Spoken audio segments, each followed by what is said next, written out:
Mag-interview portion ta, guys. Muna yung ingon o Black Sambo. Yeah. So what is in here? 2 envelopes of Nox dissolved in 1 cup hot water. And then I added Nestle cream and condensed milk. And 2 mixture na siya. 2 mixtures? Yeah, the double. Then this one? This one, 2 envelopes of Nox, still the same, dissolved in 1 cup hot water.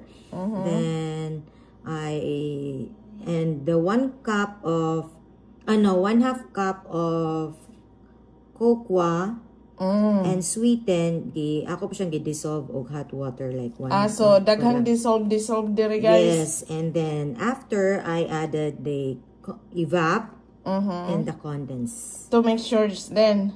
Yeah, double then. Bakit marami to kaysa dito? 2 mixtures. Kasi walang evap yan. Walang evap to. Yeah. Only Nestle cream. Yeah, dito may evap eh. May evap. Yeah.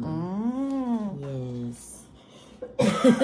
So, ganun lang paggawa ng Black Sambo, guys. Na-late ako da. Very easy actually. Yeah, very easy ha. Tapos, spread na. Okay, so ito na yung white. Yeah, yung white. Naglagay na siya dito. First layer sa bottom. Then, and then kung mugahi na. Yeah, it's set. Na-firm na, set na siya. Dili na siya move. So, you're now ready for the second layer. Kaya tinatawag na Black Sambo. Para ano siya, para... Lagyan pa na ng puti or yan na? Yan na, 2 layers lang. Okay. So yan na, guys. As simple as that. Yes, very easy actually.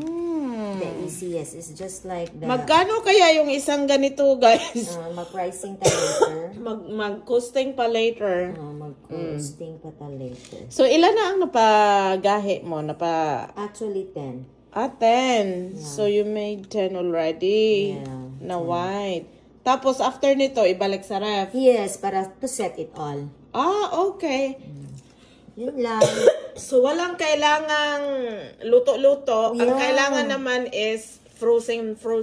Yeah, lagay lang sa ref. Ilagay lang sa ref. Frozen lang. So half-half. Alright, that's Black Sambo. Babush! Thank you for watching. Yeah, ano na kadali na lang.